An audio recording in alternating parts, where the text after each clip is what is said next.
तो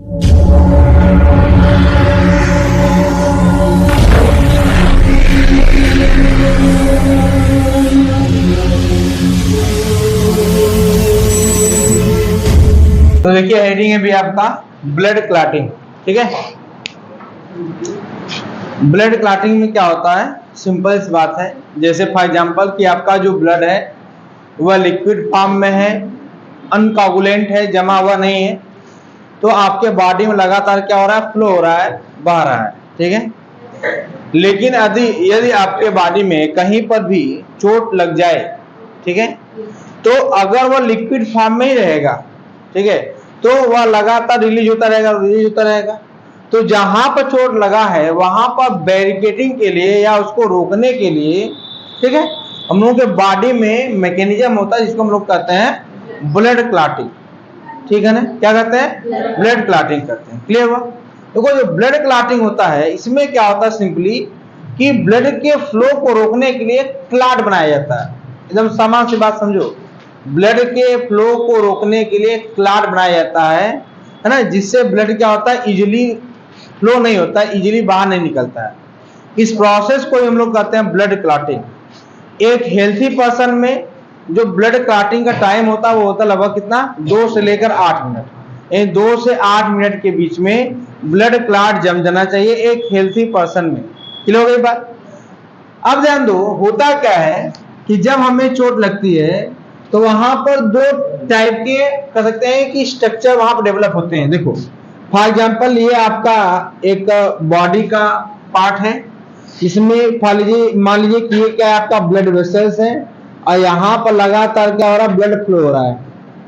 ठीक है, अब मान लीजिए यहाँ पर चोट लग गई और ये वाला जो पार्ट इतना ये ब्रेक हो गया इस तरीके से, और ये ब्लड क्या हो रहा है, बाहर निकल रहा है, ऐसा निकल रहा है। ठीक है, तो होगा क्या, यहाँ पर 2 चीजें डैमेज हुई। एक तो यह ब्लड के वेसल्स डैमेज हुए और दूसरा डैमेज हुआ यहाँ पर ये टिश्यू भी डैमेज हो गया है। तो टिश्यू और ब्लड वेसल दोनों क्या हो गए, डैमेज हो गए, होता है ना। अब देखिए, अब फॉर एग्जांपल ब्लड वेसल्स और टिश्यू दोनों डैमेज हुए हैं, तो रियलिटी है कि उसको बताएगा कौन कि भैया ब्लड बाहर निकल रहा है, जिसको क्लॉट करना है, जमाना है, बताना होगा ना। कोई न कोई कह सकते हैं कि केमिकल रिलीज करना होगा, स्टिमुलेट देना होगा बॉडी, मतलब ब्लड के बाकी पार्ट्स को कि भैया यहाँ पर क्या हो गया, ब्लड क्या हो रहा है, बाहर निकल, इसको क्लॉट करना है। तो होता क्या है, यहाँ पर 2 टाइप के प्रोसेस होते हैं।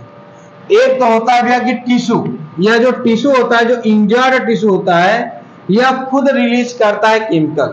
और दूसरा कौन होता है, जो ब्लड में प्लेटलेट्स है। प्लेटलेट्स का मेन फंक्शन क्या है, ब्लड क्लॉटिंग ही मेन फंक्शन होता है। ठीक है, तो ब्लड में जो प्लेटलेट्स हैं ये दोनों मिलकर क्या करते हैं, ब्लड को क्लॉट करने में सहायता करते हैं। यानी कह सकते हैं कि इनिशिएशन कराते हैं, प्रारंभन करा देते हैं कि भैया ब्लड क्लॉटिंग का प्रोसेस स्टार्ट किया जाए।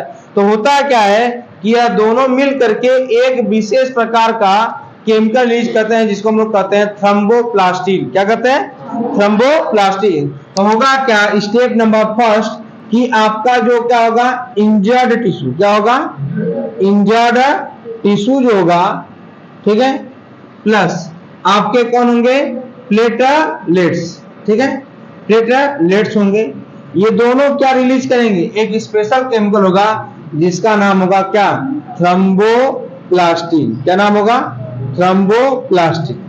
ठीक है, तो ये थ्रोम्बोप्लास्टिन एक केमिकल है जो रिलीज कौन करेगा, इंजर्ड टिश्यू, और साथ में साथ कौन करेगा भैया, प्लेटलेट्स। ठीक है, बात समझना। ये दोनों, एक बात और बता दें कि जब इंजर्ड टिश्यू रिलीज करता है, ठीक है, तो ब्लड क्लॉटिंग फास्ट होता है, या कह सकते हैं फास्ट का मतलब ये कि कम स्टेप में कंप्लीट होता है। ठीक है, लेकिन यदि प्लेटलेट्स रिलीज करता है तो इसका जो ब्लड क्लॉटिंग का स्टेप होता है ये क्या होता है, बढ़ जाता है, 2-3 स्टेप एक्स्ट्रा हो जाता है। ठीक है, तो ये शॉर्ट पैथवे, ये क्या है, लॉन्ग पैथवे। समझो कि ये जो प्लेटलेट जो रिलीज करेगा वो क्या है, लॉन्ग पैथवे, और जो इंजर्ड टिश्यू करेगा वो क्या है, शॉर्ट पैथवे। बात समझ में आई? अब देखो होता क्या है, ध्यान सुना, होता क्या है कि यह जो आपका जो थ्रोम्बोप्लास्टिन है ये भी कहाँ रिलीज होगा, याद रखना, रिलीज कौन करेगा, टिश्यू, या कौन रिलीज करेगा, प्लेटलेट्स। लेकिन रिलीज कहाँ करेगा, ब्लड में। कहाँ रिलीज करेगा, ब्लड में। तो जैसे ये आपका थ्रोम्बोप्लास्टिन ब्लड में रिलीज होगा, तो ब्लड में एक प्रोटीन होता है जिसका नाम होता है प्रोथ्राम्बिन। क्या नाम होता है? प्रोथ्राम्बिन। और प्रोथ्राम्बिन क्या होगा? थ्रोम्बोप्लास्टिन के प्रेजेंस में और कैल्शियम के प्रेजेंस में एक्टिव हो जाएगा, बना देगा थ्रोम्बिन। क्या बना देगा? थ्रोम्बिन। तो दूसरे स्टेप में क्या होगा भैया कि आपका एक केमिकल है, मतलब एक प्रोटीन है जिसका नाम है प्रोथ्राम्बिन। क्या नाम है? प्रोथ्राम्बिन। क्लियर हुआ? ये कहाँ है? ब्लड के प्लाज्मा में। कहाँ है? ब्लड के प्लाज्मा में। अब यह ब्लड के प्लाज्मा में क्या होगा? Thromboplastin plus calcium ion, plus कौन होगा? Calcium ion. इन दोनों के प्रेजेंस में क्या होगा? प्रोथ्राम्बिन चेंज हो जाएगा किसमें? थ्रोम्बिन में। किसमें चेंज हो जाएगा? थ्रोम्बिन। यानी prothrombin change in the thrombin in presence of thromboplastin, और किसके प्रेजेंस में भैया? कैल्शियम आयन के प्रेजेंस में चेंज हो जाएगा थ्रोम्बिन। क्लियर हुआ? अब ध्यान देना, बात को समझो। अब इसमें चेंज हो गया। थर्ड स्टेप क्या होगा? थर्ड स्टेप क्या होगा कि यह जो थ्रोम्बिन है ना, यह एक्टिवेटर की तरह काम करेगा, यानी आपके प्लाज्मा में ही प्रोटीन रहेगा जिसका नाम है फिब्रिनोजेन। क्या नाम है? फिब्रिनोजेन। यह सॉल्युबल प्रोटीन है। कैसा प्रोटीन है? सॉल्युबल प्रोटीन है। और यह सॉल्युबल प्रोटीन क्या होगा? इन प्रेजेंस ऑफ, ध्यान देना, इन प्रेजेंस ऑफ, ये जो सॉल्युबल प्रोटीन है इन presence of thrombin, in presence of thrombin plus और किसके साथ? कैल्शियम आयन के साथ। किसके साथ? कैल्शियम आयन के साथ। यानी सबसे पहले क्या होगा? ध्यान दो, इंजर्ड टिश्यू या प्लेटलेट्स दोनों क्या रिलीज करेंगे भैया? केमिकल जिसका नाम क्या है? थ्रोम्बोप्लास्टिन। ये कहां रिलीज करेंगे? ब्लड में। तो ब्लड के प्लाज्मा में एंजाइम होगा जिसका नाम क्या होगा? प्रोथ्रोम्बिन। यह क्या हो जाएगा? थ्रोम्बोप्लास्टिन और कैल्शियम प्रेजेंस चेंज जाएगा थ्रोम्बिन में। अब ये जो थ्रोम्बिन होगा यह क्या करेगा? उसी प्लाज्मा में जो फिब्रिनोजेन है, जो क्या है? सॉल्युबल प्रोटीन है। कैसा है? हाँ, ये ध्यान दें, सॉल्युबल प्रोटीन भी है, ठीक है। और यह सॉल्युबल प्रोटीन जो फिब्रिनोजेन है इन presence of thrombin and calcium ion change in the fibrin. किसमें चेंज जाएगा? फिब्रिन। और फिब्रिन क्या है? इनसॉल्युबल प्रोटीन है। क्या है? इनसॉल्युबल प्रोटीन है। तो जब ये इनसॉल्युबल प्रोटीन है तो फिब्रिन क्या करेगा? एक नेट लाइक स्ट्रक्चर बना देगा।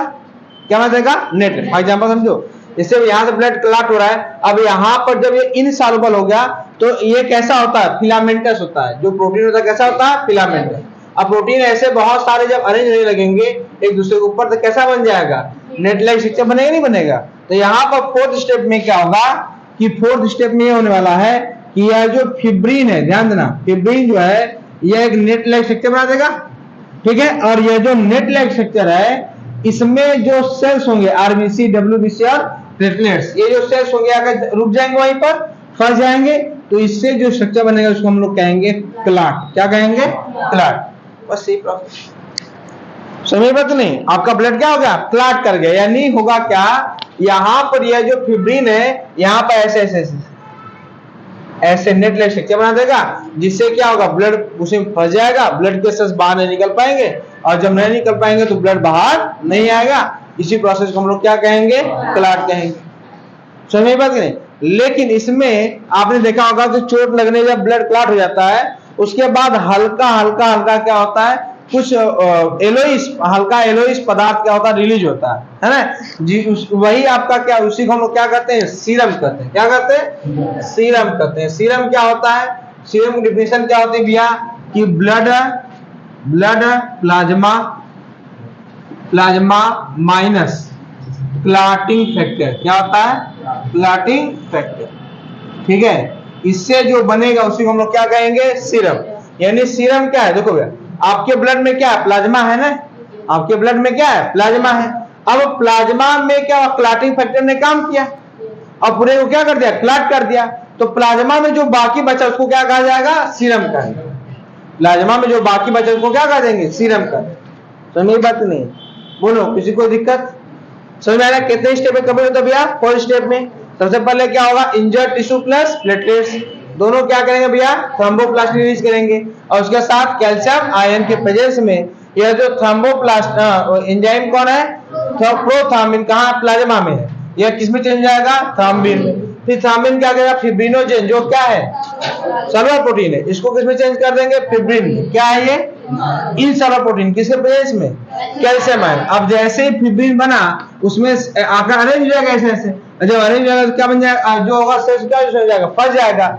एकदम जैसे मछली फंसाते हो ना, कि नेट लिया उसमें मछली फंस गया, ठीक उसी प्रकार से होता है। ठीक है, तो यहाँ पर क्लॉटिंग जो था वो क्या हो गया, फिब्रिन प्लस सेल्स क्या बन गया, क्लॉट। अब जो बचा, जो नहीं जमा, जो बाहर निकल गया, उसका नाम क्या होगा, सीरम। सीरम यही है कि blood plasma minus clotting factor, जो बचेगा वो क्या कहलाएगा, सीरम का।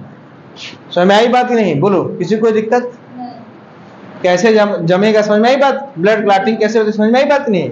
अब ध्यान दो कितने समय में होगा ये, 2 से लेकर 8 मिनट। अच्छा,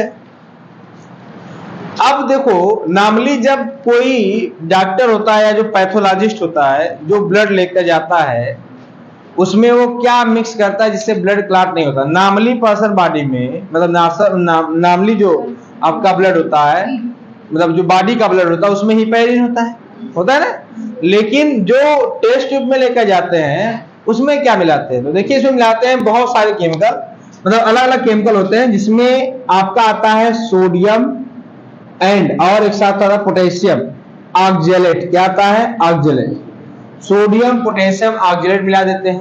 ठीक है, या उसी में मिला देते हैं EDTA। क्या मिलाते हैं, EDTA मिला देते हैं। ठीक है, तो ये दोनों केमिकल्स होते हैं, और भी केमिकल्स होते हैं, लेकिन मोस्टली जो नॉर्मल पैथोलॉजिस्ट होते हैं वो यही मिलाते हैं, सोडियम एंड पोटेशियम ऑक्जेलेट, कोई भी एक मिला सकते हैं। ठीक है, या फिर क्या मिला देंगे, EDTA मिला देंगे। इससे क्या होगा, इनका काम क्या होता है, देखो ब्लड को सब क्लॉट करने के लिए, मतलब ब्लड को क्लॉट करने के लिए सब कुछ इंपॉर्टेंट है, लेकिन उसके साथ सबसे इंपॉर्टेंट क्या है, कैल्शियम। ठीक है, तो जैसे उसमें क्या करते हैं, मिला देते हैं क्या, कैल्शियम ए ऑक्जेलेट या EDTA, यह करता क्या है कि कैल्शियम आयन को बाइंड कर लेता है, सब कैल्शियम आयन खींच कर अपने पास रख लेगा।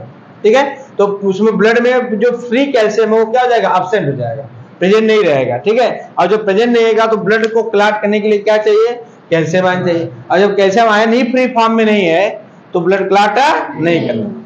तो मेरी बात नहीं, तो ये प्रोसेस होता है कि जो टेस्ट ट्यूब होता है इसमें ब्लड को रिसीव करते हैं पैथोलॉजिस्ट, उसमें क्या मिलाते हैं, सोडियम या पोटेशियम ऑक्जेलेट, या फिर क्या मिलाते हैं, EDTA।